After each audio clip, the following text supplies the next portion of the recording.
Hello everyone, welcome to another slice of Pie Noon. My name is Bo if you're just tuning in. Today and the whole entire month of March is Pie Month. I'm so excited to introduce to you guys my pie recipes. I'm so obsessed with pies, as you can tell. Today I'm going to show you how to make a budget-friendly, quick and easy meat pie.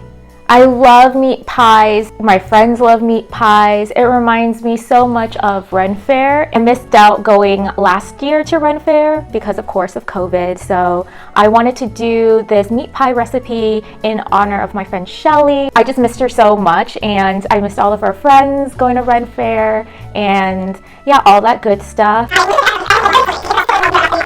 One eternity later.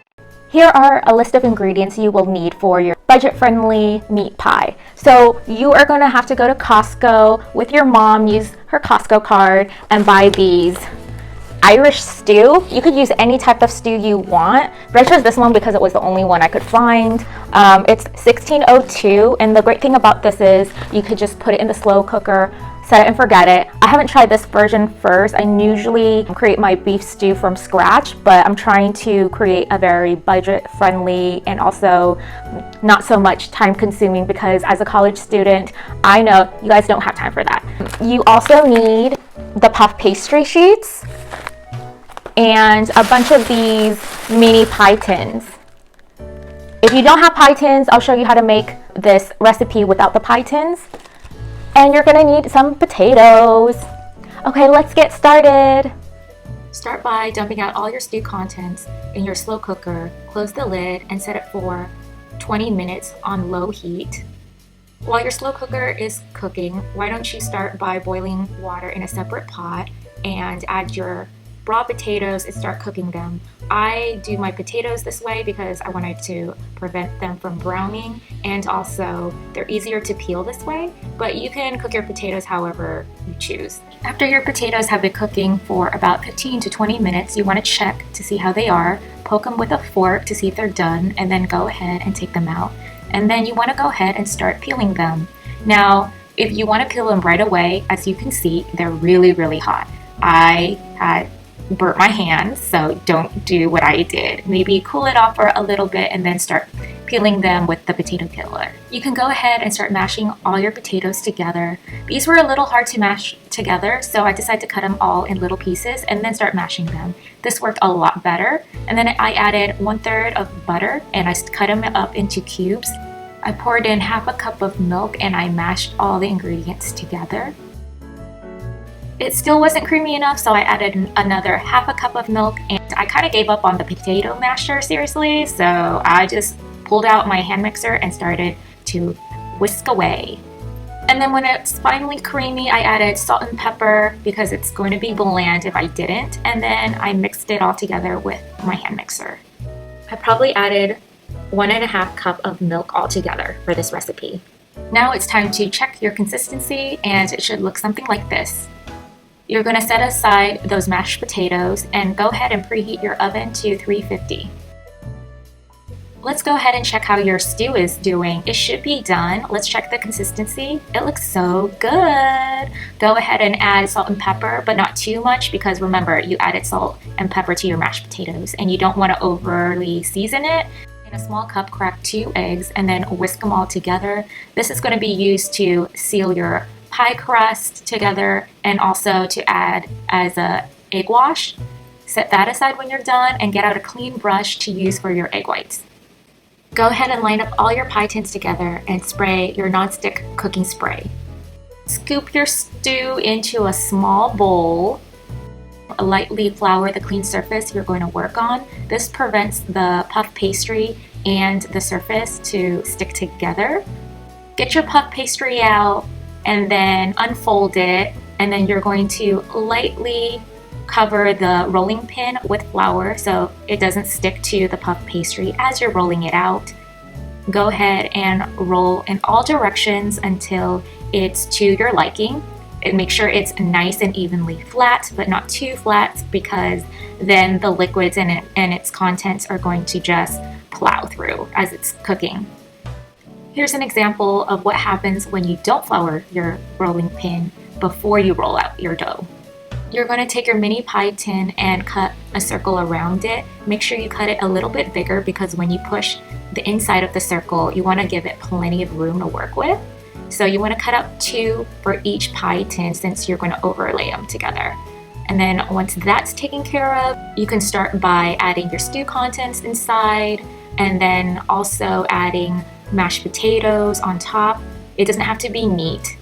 And then you can cover it with the puff pastry that you cut out, and then make sure you seal it with the egg wash, like so. And then you go around and pinch and seal, and grab a fork and press the edges together to make it into like a cute, cool design. And then you're going to cut 2 slits on the top so that it has room to air out. And then go ahead and do an egg wash all over the top of it to give it a nice golden crust once it starts baking. Set it aside onto either a cooking sheet or one of those mini muffin trays. It fits exactly. So that's what I did. Don't forget to also spray the muffin tins or mini trays because you don't want them to have the edges stick. Here I'm demonstrating another alternative to the recipe. If you don't have your pie tins, you can go ahead and repeat the process of rolling out your dough. And then with this one, you want to cut your pastry sheet into 4s, like so, and then separate them. Be careful because you don't want to tear them. Grab your brush and egg wash, and you want to brush along the edges of your square. Make sure you brush all the way around. Fill up your stew contents inside the square. Don't fill it up too much because you don't want it to explode. It's okay, it's all trial and error if you do. Make sure you add a little bit of mashed potatoes and then you fold one corner to meet the other corner so it looks kind of like half of a square or a triangle. As you can see, I filled it up way too much, so the contents kind of like spilled over the edges, but that's okay. And then you can go ahead and go around with your fork and press along the edges so it seals properly, and don't forget to cut your slits. And then you want to add a little bit of an egg wash on top of everything because it's going to get all nice and crispy when it bakes. I went ahead and I finished with the rest of the remaining baking sheets, which are 3 left. So I finished those, and then I had them laid down on like a separate cooking tray like this one. And then make sure to spray cooking spray because it's going to prevent it from sticking for sure. And don't forget to add the egg wash on top of all the triangles just for that nice golden crispy. So all your different variations of your meat pies should look something like this. For the meat pies, I decided to stagger them just in case they puff up too much and stick together. You want to keep the temperature of the oven at 350 and bake it until it's like a crispy golden texture, or for about 15 to 20 to 30 minutes. I don't know, check often. And then yours should come out looking like these. They look so good. I can't wait to get into them. Are you excited? I'm excited. I'm so proud you guys got this far. See how easy it was? So once you pull them out of the oven, make sure you let them cool off for about 5 to 10 minutes. You don't want to plate them any sooner than that because they'll just fall apart or crack. It just won't look pretty. And then once they've cooled enough, go ahead and plate them. Welcome back, everyone. So I hope you enjoy making your meat pies with me. Yours looks so delicious. I could see it from here. Here's mine. Okay, let's just dig in. Okay, I got my poverty spoon ready. I'm gonna start with, let's see, I'll choose the prettiest one. I'll choose this one. Ooh, it's still so warm. You hear that? Ooh, the crust is so nice. Let me try to dig it. Oh, it's nice and crispy. Ooh. There's the inside. It's all nice and pillowy. The filling's good. Oh, it comes right off. Forget the paper.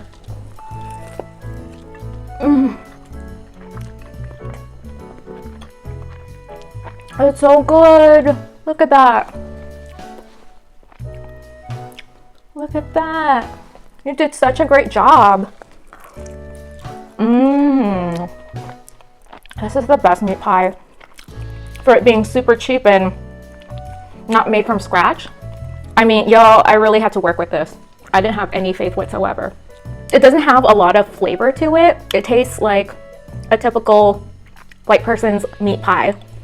But look at how crispy it is. And look, messy free because you did a good job in greasing it.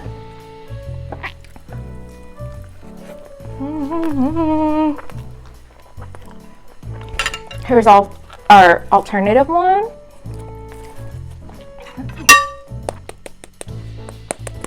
This feels crispy. Oh, look at that. You see that? Oh, so excited. Oh, I'm gonna get the crunchy side. It's so warm and gooey. I like the one in the little pie tins better. I feel like it does a better job in crisping up and keeping the inside very moist. They're both good, except taste-wise, I feel like this isn't as crispy.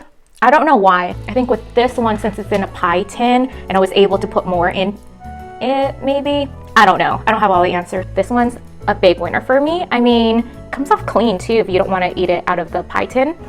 It's messy free, budget friendly. I could definitely taste the savings. I hope you had fun making your budget friendly meat pies. See how easy that was? I mean, nobody got time for making beef stew from scratch unless you're like me and you don't have anything else better to do than just watch your kids. The great thing about these meat pies is that they're portioned out for you and you can basically stretch that big serving into weeks. You can even freeze them if you don't want to eat it all at once. But Asian people eat the same shit for like months. So yeah, it's good enough for basically a year. It depends the amount you make. Thank you so much. That's it for today. Don't forget to like, comment, and subscribe down below. Until next time, it's Pie Noon somewhere. Bye guys.